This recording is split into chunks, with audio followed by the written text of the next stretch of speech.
We respectfully request that you fill out the cards completely and print as clearly as possible so that if necessary, the council, city manager, and staff will be able to contact you. As much as we appreciate your request to make comments before your 3 minutes begin, please understand your time begins when your name is announced. Individual speakers are limited to 3 minutes each. When you come to the podium, you'll see 3 lights. The green light comes on when your time begins, the yellow light comes on when you have 30 seconds remaining, and the red light comes on when your 3 minutes are up. We ask that you be considerate of the allotted time to allow other speakers to have their 3 minutes as well. Following this procedure will allow for a smooth and timely process for the meeting, and we do appreciate your cooperation. State law prohibits the City Council from taking action on items not on the agenda, and your matter will be referred to the City Manager. Thank you. Maria Pisano.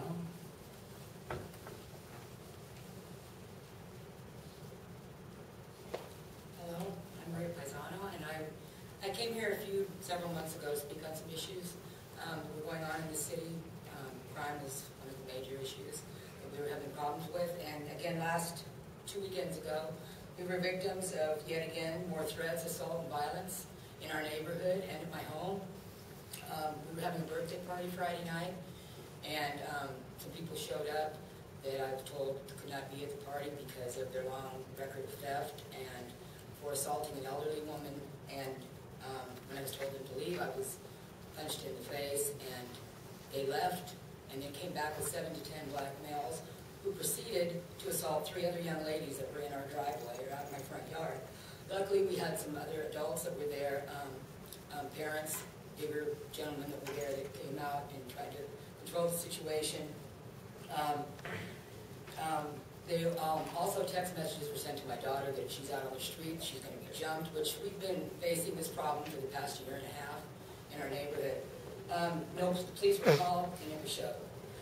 The next evening, a man who has been bothering my daughter for the past 1.5 years, sent her to the hospital twice, has a long history, record of problems, and nothing has ever been done with it. We also have a restraining order against him, showed up at our house, jumped into our backyard, and assaulted a young man and my daughter.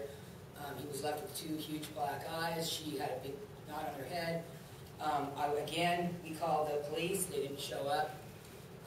The next day, which was Sunday morning, I went to the police station to find out what was going on so that they could put out a warrant and arrest this person who, like I said, we've had we've had a stay-away order for. They came and took a report not until Sunday evening.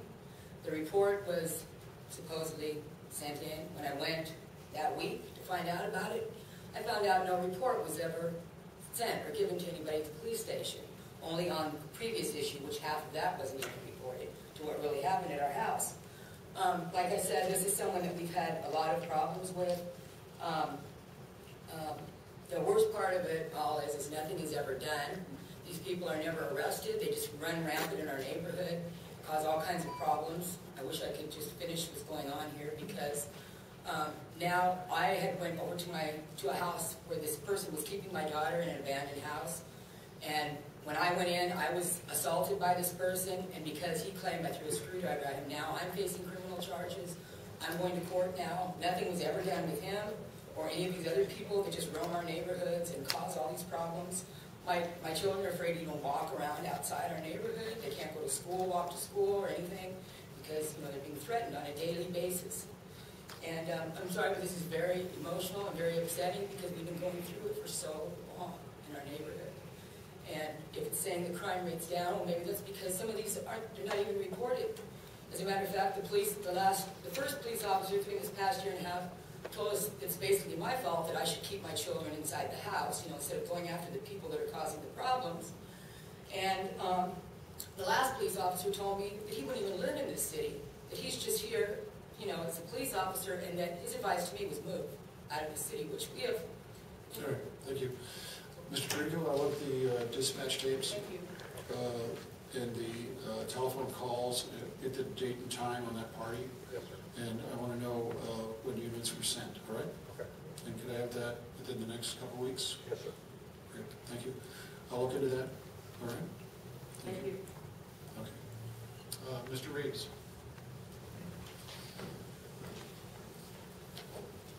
Mayor Parris, council staff. Today's AV Press had a headline, Lancaster officials stand behind deputies. And below it says, council challenger calls for civilian review board. I appreciate the AV Press publicizing my desire for a civilian review board, but they did not grant my complete press release, and I'd like to read it to clarify my concerns. By the way, I proposed a civilian review board a month ago before the Antelope Valley Human Relations Commission, so this is not anything new. If you allow me, please, I'd like to read my press release, which will more informative. Michael Reeves, candidate for the Lancaster City Council in the April 10th election, called today for civilian review boards at every contracted sheriff station in Los Angeles County. Reeves said that recent deputy-involved shootings have some citizens of Lancaster concerned about the policies of the sheriff department regarding the use of force. Reeves, a former LAPD technical reserve officer for 10 years, does not believe that the sheriff's department has declared war on minorities in Lancaster. Quote, being a deputy in the AV is not an easy job. We have potentially hundreds of parolees scheduled to be released into our community, in addition to those who live here. People who don't understand law enforcement need to realize what the deputies go through, unquote. Reeves believes that having deputies' actions monitored by those in charge at individual station houses or multiple boards, and there's 4 of them, 3 of them investigating the recent incident. There's Internal Affairs, the Los Angeles Office of Independent Review, and Sheriff's Homicide, and that would be reviewed by Sheriff's Executive Force. Going back, it says, Reeves believes having deputies' actions monitored by those in charge of individual station houses or multiple boards, such as use of force, etc., down below, is not satisfactory. Reeves wants each individual actions that are challenged to be reviewed by Internal Affairs, referred to a local civilian review board, and then a decision will be made on the deputy's conduct. If it is criminal, then it will be referred to the district attorney for potential review. My simple and uncomplicated process, Reeves said, will promote local confidence in our local sheriff station and the hard-working people who work there. So I am not anti-law enforcement. I am pro-law enforcement. In fact, and I'm anti-bureaucracy. And that's why I favor civilian. You're just going to complain if I appoint the Civilian Review Board. Thank you. Anything else? Okay.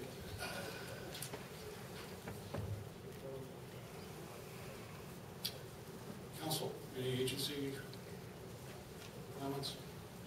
Council comments? Chairman Chris? The redevelopment agency is now adjourned for good. I'd like to thank Kitty and Cassandra for their service to the community and what you've done. I really appreciate everything. But we're adjourned permanently.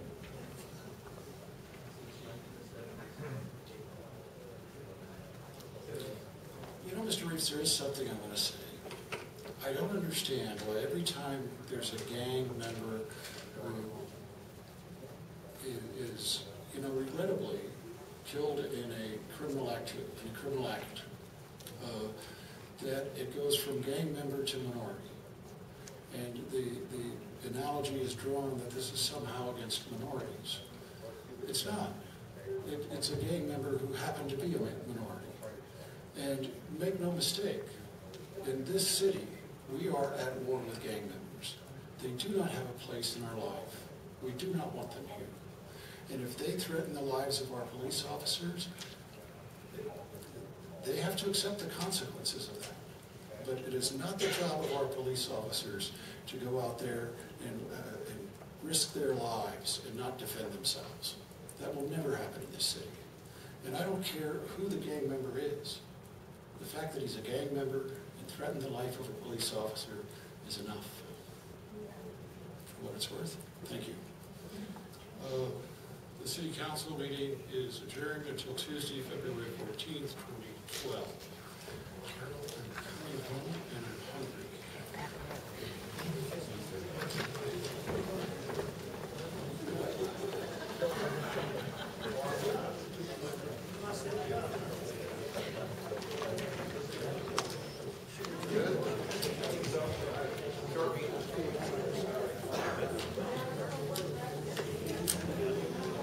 I hope he doesn't laugh a little bit.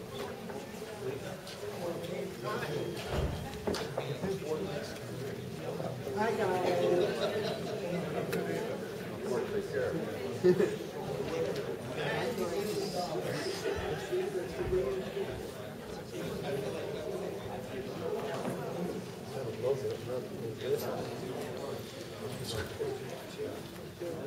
You guys gonna be at the meeting tomorrow?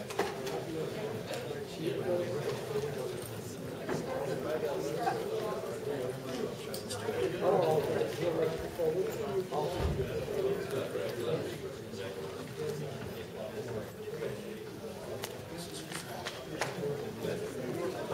yeah, well, we gotta get the call behind.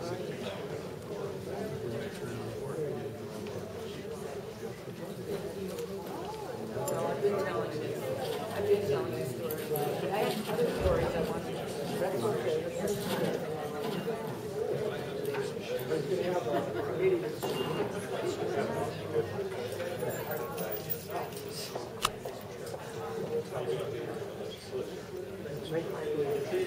Well, that's good. You got 50 minutes, Mark. Can I speak on the other things next time? Pardon me, dear? I just had a couple other things.